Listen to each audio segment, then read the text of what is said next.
రవి, ఏమైంది?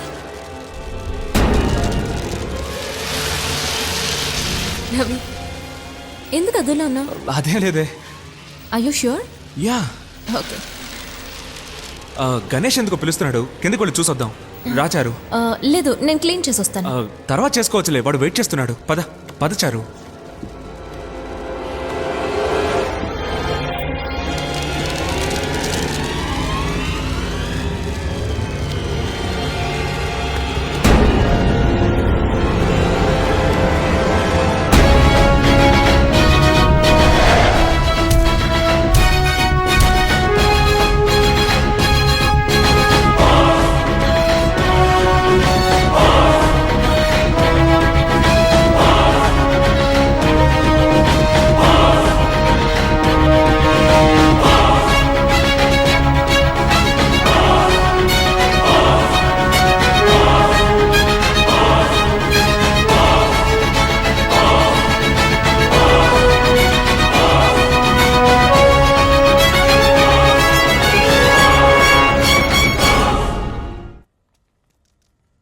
రాను చారు కంటే నువ్వే ఎక్కువగా కన్ఫ్యూజ్ అవుతున్నావు. సరే, పైన మేఘాల్ని చూడు. నీకేం కనిపిస్తోంది? మేఘాలే కనిపిస్తున్నాయి. సింహం పరిగెడుతున్న ఇమేజ్ తెలుస్తోంది కదా? అవును. చంద్రుడి మీద బామ్మగారు గార్లు వేయించడం కూడా ఇంతే. ఇవన్నీ వాళ్ళ మనసుల్ని బట్టి ఈ విధంగా కనిపిస్తుంటాయి. ప్రస్తుతం నీ పరిస్థితి అంతే. నువ్వు చారు ఇక్కడ ఉన్నంత వరకు లత ఆలోచనలు వస్తూనే ఉంటాయి. ఎందుకీ అనవసరమైన కన్ఫ్యూషన్స్? చక్కగా మీరిద్దరూ చారు వాళ్ళమ్మను తీసుకొని కాశ్మీర్కి వెళ్ళిపోండి.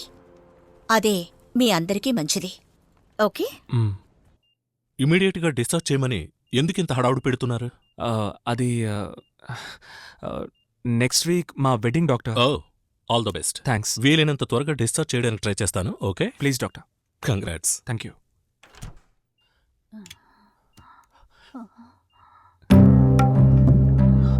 ఆంటీ, ఏమైంది ఆంటీ?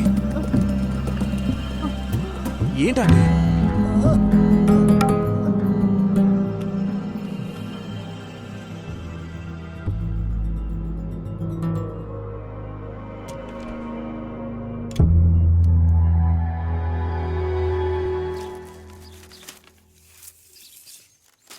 ఏ గణేష్, గాలిపటం కోసం చెట్టెక్కేవా? చెయ్యో కళ్ళు విరుగుతుంది, దిగు.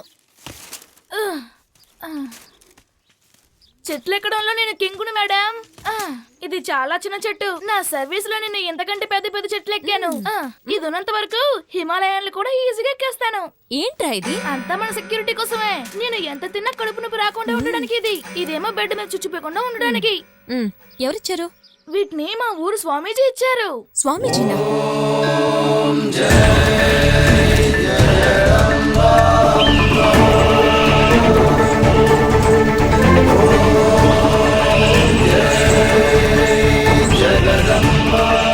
ఆయన దగ్గర సంజీవిని వేరుంది మేడం. సంజీవిని వేరా?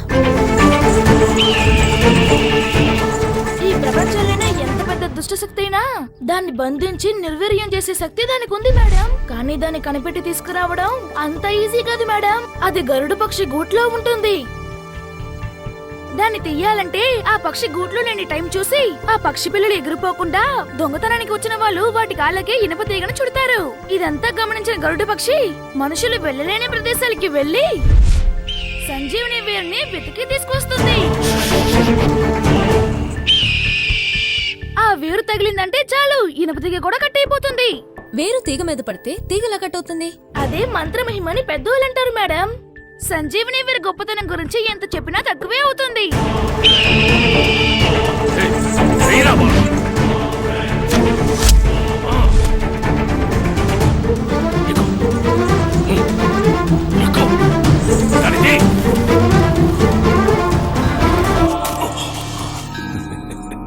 క్షిప ఓం స్వాహ పక్షిరాజ, క్షిప ఓం స్వాహ పక్షిరాజ. సంజీవిని వేరుని కనిపెట్టడానికి గరుడ పక్షి గూటిని తగలబెడతారు. గూడంతా మాడి మసైపోతుంది. కానీ సంజీవిని వేరు మాత్రం చెక్కు చెదరకుండా అలాగే ఉంటుంది. హనుమత్పాదోదకం సంజీవినీషు.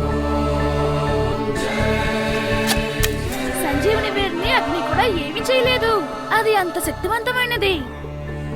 నన్ను క్షమించు పక్షిరాజా. త్రయంబకం యజామహే సుగంధం పుష్టివర్ధనం ఊర్వారుకమివ వందనాః మృత్యోర్మోక్షేత్. ఆ వేరు సహాయంతోనే మా స్వామీజీ దయ్యాల్ని తరిమి కొడతారు. స్టోరీ ఫినిష్ అండి. ఇవ్వండి 1000 రూపాయలు. ఇంకేం ఆలోచించకండి. సరే ఇస్తాను. ఏంటమ్మా విషయం? తనకు అత్తుకొని పుట్టి 20 ఏళ్లు తనతో కలిసి పెరిగిన చెల్లి హఠాత్తుగా చనిపోయింది. ఈ మధ్య తను రోజు కనిపిస్తోందని, టార్చర్ చేస్తోందని తను అంటోంది. ఈ సమస్యను మీరే ఎలాగైనా పరిష్కరించాలి. జై జక్కమ్మ.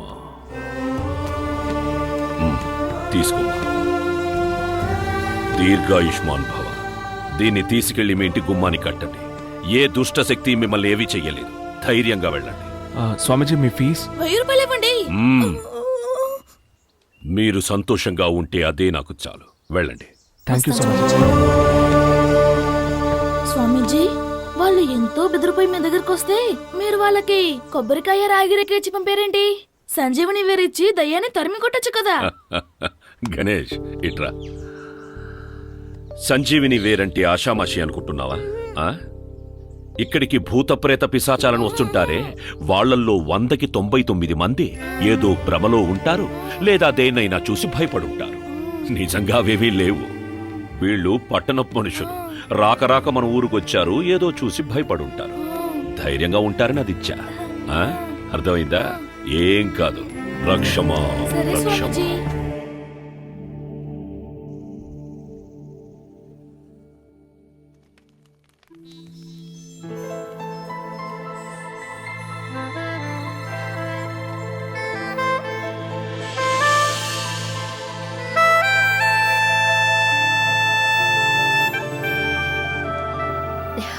ఈ డ్రెస్ లో నేను ఎలా ఉన్నాను? కవిలా చెప్పనా, రౌడీలా చెప్పనా?